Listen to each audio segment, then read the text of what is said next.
You are listening to the Supermom is Getting Tired podcast. I'm your host, Torie Henderson, and this is episode 147. All links and show notes can be found by going to lifecoachingforparents.com/147. Welcome to the Supermom is Getting Tired podcast. This show is designed for moms who invest everything into parenting, but get overwhelmed, lost, and resentful. Listen and learn how to unburden yourself, feel calm, full of energy, and in control. I'm your host, Master Certified Life Coach, teacher, and recovering supermom, Torie Henderson.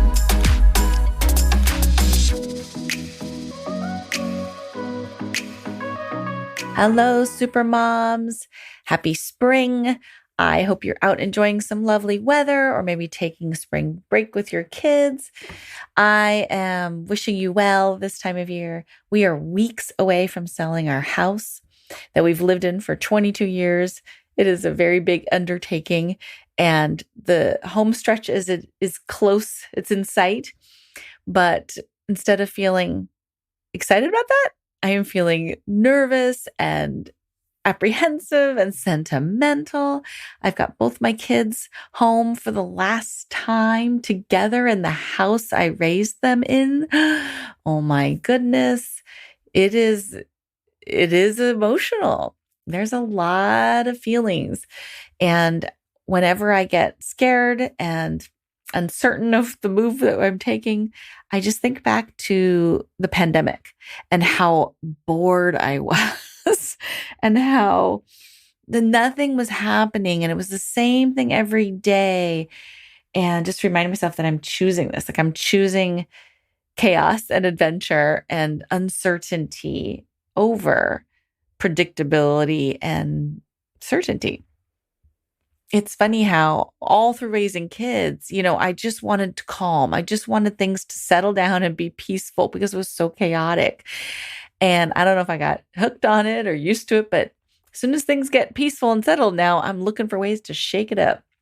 So that's what I'm up to. Speaking of pandemic, I just played the board game Pandemic with my kids last night, and it was very fun and very scarily reminiscent and accurate of what we lived through. So if you and your family is into board games, I do recommend this game Pandemic. It's fun because you all work together to fight the disease. So it's all collaboration and strategy. So it was just kind of a different kind of game. Anyways, let's get to today's question, because if you are feeling overwhelmed with your to-do list, like it is dragging you through your days and you are stuck on a hamster wheel with Hannah, then today's question is for you. Hannah writes, "Dear Torie, I am not getting it all done. I have 4 school-aged kids, 2 dogs, a part-time job, a partner, and a house. I am blessed and grateful for this full and busy life, but it frustrates me that no matter how much I accomplish, I am always behind. I keep forgetting things, losing things. No matter how fast I move, I feel like I'm always chasing my tail. The idea that I can master motherhood is falling fast. I just want to knock out my to-do list so I can relax, but it never happens. There's always more to get done. I go to bed thinking, if I just had more time. It's starting to impact my self-confidence. My family notices that I'm not the happy parent I used to be when the kids were little. They keep offering to give me massages or telling me to take breaks. But I know that if I do take a break, more work will pile up. It takes a lot of logistics to get my 4 duckies all moving in one direction. There's no time for wandering off.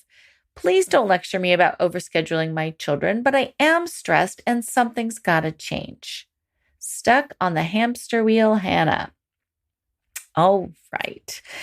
Well, my hardworking supermom, Hannah, my heart goes out to you because I have certainly been where you are, and so many other moms are there right now with you. I've been talking to many, many moms who are feeling overwhelmed. Of course, I promise not to judge or lecture you because I have no idea how many activities are right for you or your kids. Everyone is different, and I trust that you're making the decisions that are right for you. Stress doesn't come from overscheduling. It comes from our thoughts about overscheduling. There are plenty of people that have a lot on their plate and are not stressed. And there are plenty of people, I know, like moms who are empty nesters, like their kids have moved out of the house. They may not even be working. I know a couple of people who don't work, no kids, and they're super stressed all the time. We find things to stress about. Okay. So it doesn't have anything to do. There is a correlation between overscheduling. If you are not aligned with who you're meant to be and you're not setting yourself up for kind of being the best version of you, certainly there's a correlation between being overscheduled and being stressed, but they can coexist separately, is my point. So your question is one of the most common kryptonites for supermoms. Tackling invisible problems, well, that is my specialty. You aren't doing anything wrong, but the emotional energy you are in from dawn to dusk is exhausting and overwhelming. So we can call this problem time anxiety, like I did in episode 38. We can talk about tips and tricks for prioritizing your to-do list, but I did that in episode 129. So go listen to that if you're interested. We can talk about a resistance to relaxation, but I covered that in episode 69. So time anxiety is so insidious and a leading cause of tired supermoms that it is worth talking about it again in a new way. Getting stuck on the productivity hamster wheel robs you of your ability to enjoy this precious time of raising your beautiful kids. And I know that's what you want. Like ultimately, you're doing it. You're in the trenches, raising these kids, getting them to all their places, and you just want to be able to enjoy it. So let's compare our relationship with time to a romantic relationship. Does your relationship with time seem balanced? Like if your relationship with time was like a romance, is it mutually supportive, loving? Is it uplifting and energizing? In this example, doesn't sound like it. It's more like Hannah is stalking her ex, okay? Think of time, Hannah, like it's your ex-boyfriend, hiding from you, dodging your calls, pretending not to see you, and you are hunting it down, needing it back. I just need more time. I just need you back. You can't even look at dating anybody else because you're hyper-focused on getting this elusive hottie back to where your relationship last felt good. Right? That's the energy that Hannah's in when it comes to her relationship with time. Hannah's brain is stuck on this hamster wheel of trying to get all her work done so she can finally relax. She's chasing her tail. She's chasing time. It seems like the only way to feel at peace is to cross items off of her to-do list. Similar to someone who thinks their ex is the only love they will ever need or want, and no one else will ever fulfill them. So she's sort of hyper-focused, obsessed, and stuck on time being the answer to her problems. She is sort of has the energy of a stalker, and time is dodging her, ghosting her, and eluding her. So what I want Hannah to see, and anybody else that can relate to this, if you feel like you're chasing time, you're just trying to get more and more things done so that you can have more time, I want you to see that you are not the problem. Your to-do list is not the problem, and time is not the problem. The problem is that the relationship you have with time is unbalanced. A healthy relationship with time looks similar to a healthy romantic relationship. There's giving and receiving. It's mutually supportive. A healthy relationship is kind and gentle and compassionate. A healthy relationship is understanding and accepting of one another's limitations. So, most people think of time as unlimited and a to-do list as finite. I think it's because time is invisible And so we can't really like put our finger on it. It's not tangible. And so we think it's like endless. And then a to-do list, we can look and see and touch. But so we think of it as finite, like, oh, here's my to-do list. As soon as I get through this, then I'm done. Okay. But this is the erroneous thinking. This perception increases feelings of inadequacy, frustration, and disappointment when we don't get everything done. Your sentence, Hannah's sentence wrote is, no matter how much I accomplish, I am always behind, is a sentence that's going to make anyone feel crappy.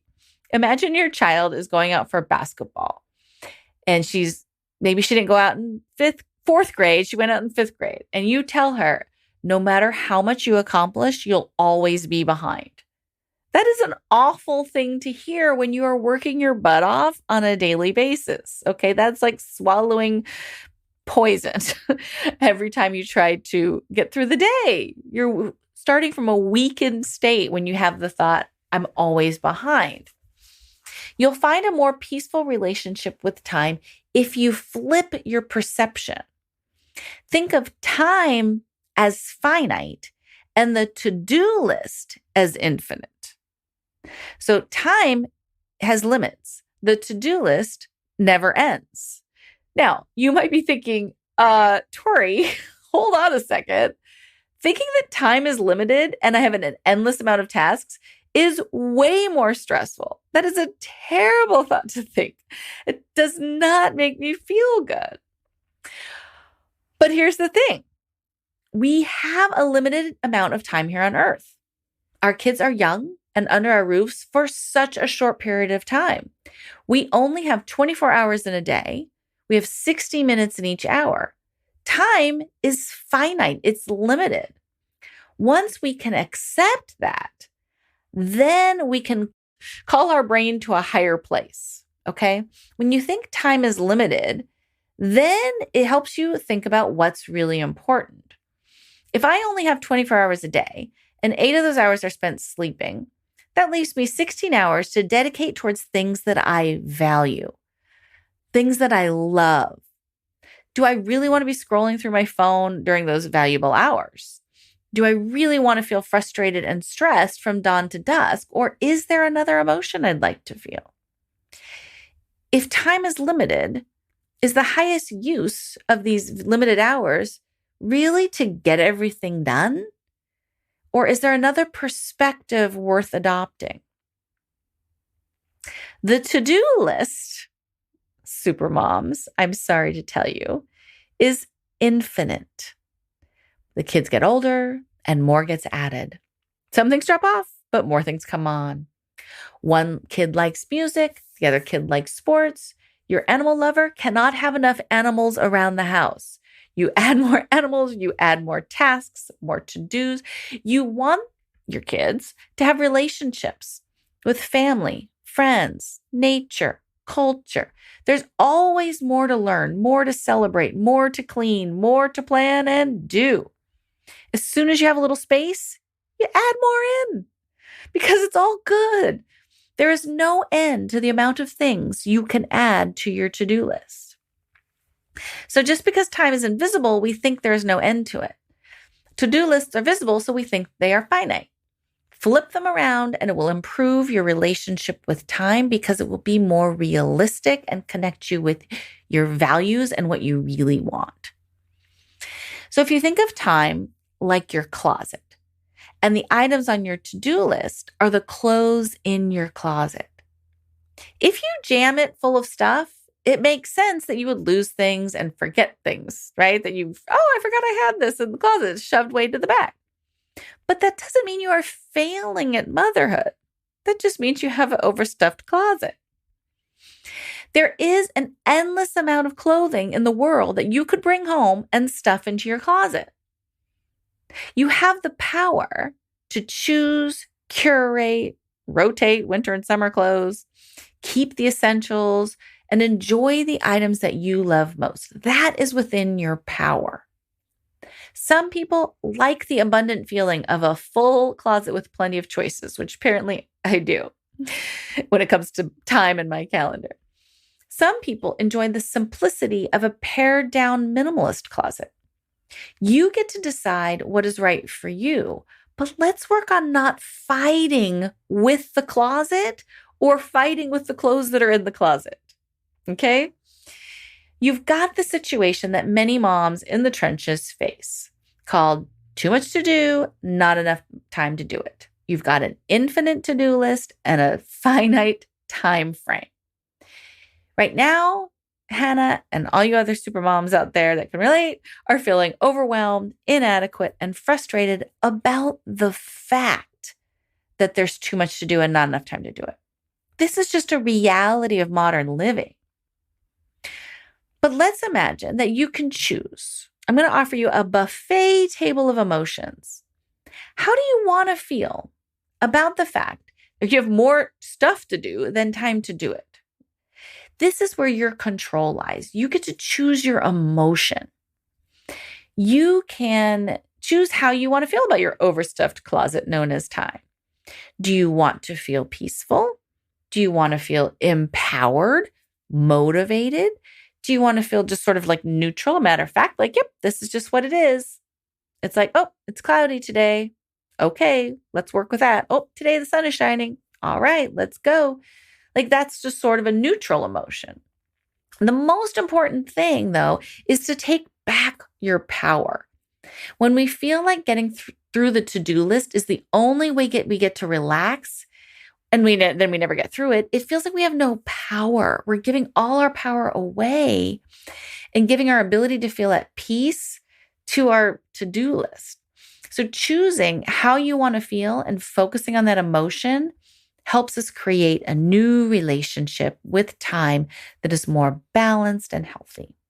Today's life coaching answer, or what gets in the way from creating a more balanced, peaceful relationship with time, is a fear of future emotions. We create stress in the present by worrying about feeling a negative emotion in the future. I used to do this all the time, right? Like I would be so stressed about getting things done because I didn't want to beat myself up. I had a very mean girl voice in my head that would like, see, you should have done it on Friday when you had time. And now here it is Sunday night and you have to stay up super late and you're such an idiot. What were you thinking? And you were lazy. And I would judge myself super harshly. And so the fear of the beratement, the fear of the self-beating would make me scared and stressed in the present. So we're afraid to take a break for fear of feeling more stressed out later on. I don't want to rest now because then I'm going to be super stressed later. We're afraid to drop a ball or forget something because we might feel judged by other moms, teachers, coaches. Our own children were going to judge us or get mad at us for forgetting something or not doing something. Or maybe our partners are going to think that we're lazy or incompetent or forgetful or whatever. So the fear of being judged by other people creates stress in the present. We are afraid to fall behind, quote unquote behind, because the voice in our head will tell us we are failing at motherhood and we'll believe it. This fear of future emotions causes us to feel negative emotions now. We are stressing out now for a fear of how we're going to feel in the future. There are two ways to deal with this. First is to learn how to process emotions quickly and effectively, to move emotions through you in a healthy way so that they don't eat you alive. It takes a little time and practice, but it is well worth the journey. This is what I work on in life coaching. The thing we fear most is a negative emotion. We don't want our kids to die because we don't want to be grief-stricken. We don't want to take breaks from our busy lives because we fear feeling anxious, overwhelmed, embarrassed, ashamed, all the negative, yucky stuff. When you get good at feeling feelings, there's nothing to be afraid of because you trust yourself to handle any emotion that comes your way. A feeling shows up, you say hello to it, You close your eyes, give yourself 90 seconds to process it in the body, and then it moves on. Allowing yourself to feel anxiety and overwhelm without resisting them will save you so much time, energy, and hassle. When we resist emotions, they can last forever, but feeling them is quick and relatively painless. But sometimes we need someone to hold our feet to the fire because we're so good at stuffing emotions down, resisting them, distracting ourselves, that it does help to have somebody like help you kind of breathe and mindfully work through it. The second way to deal with this problem of the fear of future emotions is to recognize that the reason we imagine feeling so terrible in the future is because we know what we're going to say to ourselves about ourselves. You don't want your kids to die because you don't want to feel despair or grief and sadness. But what's even worse is what you might say to yourself when you're sad and grieving. And this voice comes in and says, I told you shouldn't have let him eat that grape. I told you shouldn't have let him drive that car. Or we might say something really nasty like a good mom would have insisted on getting a second opinion from the doctor, right? Like if our kids were to die and we are in the most grief-stricken despair, that inner mean girl is going to come on and exacerbate our grief. It's going to pour salt in the wounds. And this inner mean girl that sits inside our head is who we ultimately fear. That even when we're in our darkest days, there's no inner compassion. There's no voice in our head that's being nice to us. So if you were to build a more peaceful relationship with time, that inner mean girl might come in and say things like, you're lazy, you're falling behind. See, everybody knows you're not cut out for this. You suck at it. You're, failing at motherhood. You don't have time to relax because there's work to be done. Whatever. This inner mean girl is relentless. She is the cause of the shame, the guilt, the embarrassment, the despair. But guess who determines what that inner mean girl says to us inside our heads? Guess who that is? We do. We get to decide what we say to ourselves about ourselves. It might not seem like it because it's kind of on automatic pilot. So that's why it takes some time to undo that voice. But learning how to undo it and manage our minds is probably one of the most valuable, worthwhile skills to have in your back pocket if you want life to be more enjoyable. Today's Supermom Kryptonite is trying to optimize your day. You've got a busy life with a lot going on, so it makes sense you would want to optimize your time. But trying to optimize or maximize every minute of every day is exhausting. Many moms who struggle with time anxiety strive every day to spend their time in the most optimal way. It sounds lovely. Your inner perfectionist loves this idea, right? Don't we all want to just optimize every minute of every day and be like super productive people who get everything done? My inner perfectionist certainly loves that idea. But it's a kryptonite because when we don't meet our own high perfectionistic expectations, we feel defeated. We either optimize our time, which temporarily silences the mean girl voice. Now, notice there's no like high fives. It's not like when you spend your day in an optimal way and you get a ton done. It's not like there's a celebration or your inner mean girl's like, you did it. Good for you. You're a total awesome badass. Like she's not doing that. She just goes quiet and dark and doesn't beat you up. So we can temporarily silence the inner mean girl voice by having a perfect day. Or most likely 90% of the time, we feel behind, stressed, and have to work even harder to quiet that inner mean girl voice. So Hannah's sentence, the idea that I can master motherhood is falling fast, clued me into some unconscious maximizing she might be doing. Either I'm mastering motherhood or I'm what? failing at motherhood? Is that the alternative? This black and white thinking is exhausting and creates a toxic relationship with time. Today's Supermom Power Boost. What you can do to give yourself a boost of energy is to remember that it's not all on you. That managing your calendar and your time and getting all your 4 duckies to move forward is not 100% on your shoulders. It's not your success or failure. It's easy to get overwhelmed when you think everything is on you. It's up to you to get your duckies moving in a line, to get your responsibilities, to sign field trip forms and birthday parties and bring snacks to softball games. Like there's a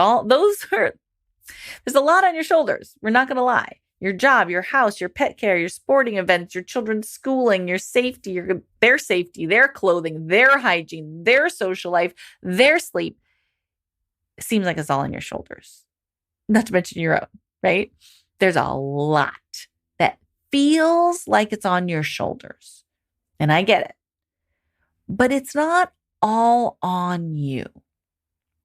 You are co-creating this life. There is a team of people helping you move your duckies forward. Sometimes we call it God or the universe that is either helping or hindering your ability to get things done. Games get rained out. Kids get sick. All the lights turn green on your way to soccer practice. Sometimes, without any effort on you, your kids get good grades. Sometimes, without any effort on your part, things just work out. Sometimes, despite your greatest efforts, things don't work out. You are co-creating this life with the universe. There are some things that are not within your control. And so to take credit, blame, or success for having everything go smoothly is erroneous thinking, because sometimes things just go smoothly without you doing anything, and sometimes things fall apart despite your best efforts. You are also co-creating this life with your children. Sometimes when you aren't looking, your kids become more capable. They start bathing themselves, brushing their own teeth. They pour their own cereal, and they learn to use a microwave. Sometimes they complain so loudly and continuously about going to gymnastics that you decide it is not worth it. Your kids are helping you create this life, whether they're complaints and their negative emotions, and you're just like, oh my gosh, I do not have the energy in me to fight this. Fine. Do what you want. Play your video games. Or sometimes they are so persistent, and sometimes they take over and they want to do things themselves and they're independent, right? That it's not all on your shoulders. So pick a thought that feels good to you. Next time you're stressed about not getting everything done and you feel like you're failing, remember that you're only part of the equation here. You're like 1/3, okay? We give 1/3 to the universe, we give 1/3 to your kid, and we give 1/3 to you. So trying to just mind your own business and focus on the things you have control over is going to help you feel better. So next time you feel stressed about not getting it all done, find a thought about that helps you feel good. Maybe it's something like, I am being guided. There are other forces at work here that are showing me the way. I am co-creating this life. This is the life I wanted. My job is to have a good relationship with time. I want to feel balanced. I have a full and busy life, and I wouldn't want it any other way. This is what I feel I'm meant to be doing. Remind yourself of that this is the life you want, to focus on the things you have control over, and that it's not all on you, that moving your 4 little duckies forward is not a success or failure for you as a person. Today's quote of the day Actually, I had two because I couldn't choose. They're both from Julie Morgenstern, who wrote Time Management from the Inside Out. Very good book. I recommend. Today's quote: insisting on doing everything yourself burdens you and prevents others from being valued and needed. Good reminder to all of us supermoms that when you want to do everything yourself, it prevents your kids from feeling valued and needed. All right. And your partners too. The other quote I liked was, we all have different interests, skill sets, concentration cycles, and energy levels. The key is to find out how long it really takes you to do the things you need to do and move away from wishful thinking. And that's just a journey that you can read about in, I think, episode 69 or listen to that one. But it's about being more realistic about the time. Like for me to record a podcast, I have to admit that it takes me more than 3 hours. Even though I would like it to take less, I imagine it's going to take less. Over time, you track and you realize like, no, it's a 4-hour process. And so for me, like I was just doing this morning, I was laying in bed and like, okay, I've got to get up and record my podcast because I didn't do it on Thursday, which is when I had marked it on my calendar. I didn't do it on Friday. And so I am going to get up early Saturday morning and do it. But I didn't beat myself up for that. And that's what has shifted for me now. In the past, I would have been afraid of the beating I would get myself, like, oh my God, I have to get up early. Why was I so lazy? I should have done it on Friday. How come I can't be more self-disciplined? Yada, yada, yada, in our mean girl voice, right? And so now I was laying in bed going like, wow, there really is no more angst about it. It's just like, okay, this is what I'm going to do. I'm going to get up early because I want to. I want to record this podcast. I want to get it out at the same day and same time every week. I like to be consistent. And it's no big deal. So I hope that this helps all you stressed out supermoms out there. If you want some help with learning how to process emotions in an easy way that does not swallow you whole, let me know. You can go to lifecoachingforparents.com/work-with-me and schedule a free discovery call. Or if you need help managing the mind and taming that inner mean girl, that is just both of those things are the most valuable things you could ever spend time, money, energy on. It will affect and impact every area of your life in a very positive way and help you be the mom you want to be for your kids so you can role model and teach them how to do it too. All right, super moms, I will love you and leave you. Have a blessed day. Want a free life coaching session? Go to lifecoachingforparents.com and schedule yours today. And thank you so much for listening. I would love it if you would subscribe and share these podcasts with your friends. If you have a question you'd like me to answer on the air, go to lifecoachingforparents.com/record-my-question, and you can send me a voicemail recording or write me an email, and I'll answer it on the air. Thanks again. Have a great day.